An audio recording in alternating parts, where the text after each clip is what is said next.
Middle east में फिर क्यों भड़की जंग? लेबनान के पीछे क्यों पड़ा इजराइल?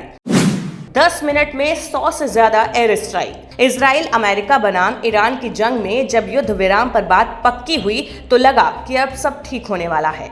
मौत और डर का ये सिलसिला अब रुकने वाला है, लेकिन कुछ ही घंटों में मिडिल ईस्ट का ये सपना चकनाचूर हो गया। इस सीज फायर के बाद इजराइल ने लेबनान पर बम बरसाने शुरू कर दिए, जिसने वहां युद्ध की आग को और भड़का दिया। इजराइल की ओर से लेबनान पर लगातार हमले जारी हैं। युद्ध का पूरा फोकस अब लेबनान पर शिफ्ट हो गया है। पूरे विवाद का केंद्र अब लेबनान है। ईरान का कहना है कि समझौता हुआ था तो बात हुई थी कि लेबनान पर भी हमला नहीं होगा। दूसरी तरफ अमेरिका और इजराइल का कहना है कि लेबनान को लेकर ऐसी कोई बात नहीं हुई थी। दोनों तरफ से अलग अलग बातें कही जा रही हैं। इजराइल की ओर से लेबनान पर हमले जारी हैं। इन हमलों में लेबनान के सैकड़ों लोग मारे गए हैं। इजराइल के प्रधानमंत्री बेंजामिन नेतन्याहू का कहना है कि वो हिजबुल्लाह को तबाह करके ही दम लेंगे।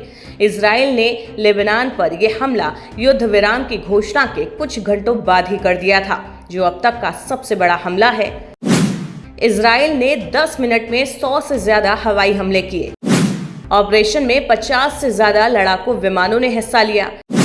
ये हमले राजधानी बेरूत, बेका घाटी और दक्षिणी लेबनान में किए गए, जिसमें रिहायशी इलाकों को भी निशाना बनाया गया।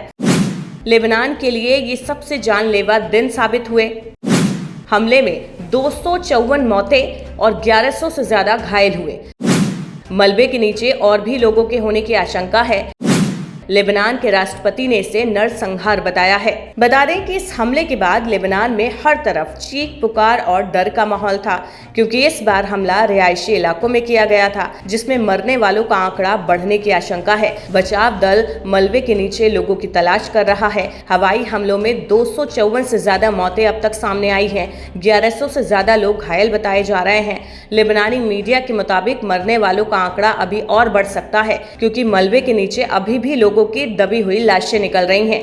लोग अपनों की तलाश में इधर उधर भटक रहे हैं।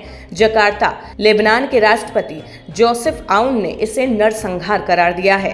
इस हमले की अंतर्राष्ट्रीय स्तर पर भी कड़ी निंदा हुई। वहीं दोनों पक्षों के बीच सीज फायर की मध्यस्थता करने वाले पाकिस्तान के विदेश मंत्री ख्वाजा आसिफ ने इजराइल के इस हमले को लेकर कुछ ऐसा कहा, जिससे इजराइल के प्रधानमंत्री बेंजामिन नेतन्याहू भड़क उठे। प्रधानमंत्री बेंजामिन नेतन्याहू ने पाकिस्तान को सीधी चेतावनी देते हुए कहा कि इजराइल के विनाश की बात को बर्दाश्त नहीं कर सकते।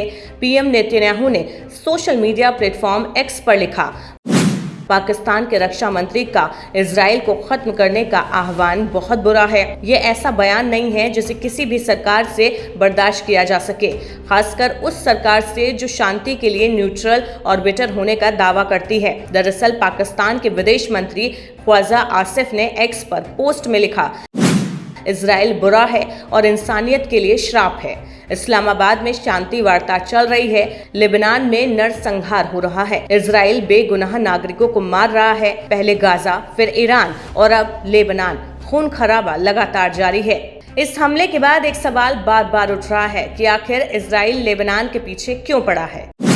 अगर आप नक्शे को देखें तो भूमध्य सागर के पूर्वी छोर पर ही इजराइल और लेबनान दोनों बसे हैं। लेबनान उत्तर में है और इजराइल दक्षिण में। इसके चलते लेबनान की दक्षिणी सीमा इजराइल की उत्तरी सीमा से लगी हुई है। इजराइल के अलावा लेबनान की सीमा 3 तरफ से सीरिया से लगती है। इजराइल की मुख्य समस्या हिजबुल्लाह है। मुख्य रूप से लेबनान में केंद्रित एक उग्रवादी गुट हिजबुल्लाह शिया मुस्लिमों का पॉलिटिकल ग्रुप भी है। पश्चिम के देशों का विरोधी ये संगठन ईरान का प्रॉक्सी माना जाता है। यही वजह है कि ईरान इसे बचाने में लगा है और इजराइल हर हाल में इसे खत्म कर देना चाहता है। दशकों से हिजबुल्लाह और इजराइल का टकराव जा रहा है। हमास की तरह ही इजराइल इस संगठन को भी अपना दुश्मन बताता है। साल 2023 में 7 अक्टूबर को जब हमास ने इजराइल पर हमला किया था, तब हिजबुल्लाह ने भी उसका समर्थन किया था। तब से ही इजराइल इस संगठन के पीछे पड़ गया। नवंबर 2024 में इजराइल ने एक सीज फायर किया था, जिसमें यह कहा गया था कि वो लेबनान को छोड़ देगा। हालांकि इजरायली सेनाएं अभी भी कई जगहों पर बनी हुई है। उनका कहना है कि हिजबुल्लाह लगातार सक्रिय है, इसलिए वे भी हमले कर रहे हैं। हाल ही में जब ईरान के supreme leader Ayatollah Ali Khamenei को मार डाला गया, तब से हिजबुल्लाह ने इजराइल पर हमले शुरू कर दिए थे। इसी के जवाब में शुरू हुई कार्रवाई को अब इजराइल नहीं रोक रहा है। हालांकि इजराइल और हिजबुल्लाह की जंग की ये कहानी सिर्फ इस घटना की नहीं, 1980 के दशक में अपनी शुरुआत से लेकर ही हिजबुल्लाह का टकराव इजराइल से होता रहा है। उस वक्त जब इजराइल ने लेबनान पर कब्जे की कोशिश की थी, तब भी हिजबुल्लाह ने ही उसका विरोध किया था। तब से लेकर अब तक ईरान या उसके समर्थक देशों से जब जब इजराइल टकराता है, हिजबुल्लाह उसका बदला लेने के लिए आ जाता है। हमास के साथी के रूप में काम करने वाला हिजबुल्लाह तब भी सक्रिय हो जाता है जब इजराइल गाजा पर हमले करता है। फिलहाल इस हमले के बाद हालात बेहद तनावपूर्ण बने हुए हैं। अंतर्राष्ट्रीय समुदाय की नजरें अब इस बात पर टिकी हुई हैं कि क्या ये संघर्ष और बढ़ेगा या कूटनीतिक कोशिशें इसे थाम पाएंगी।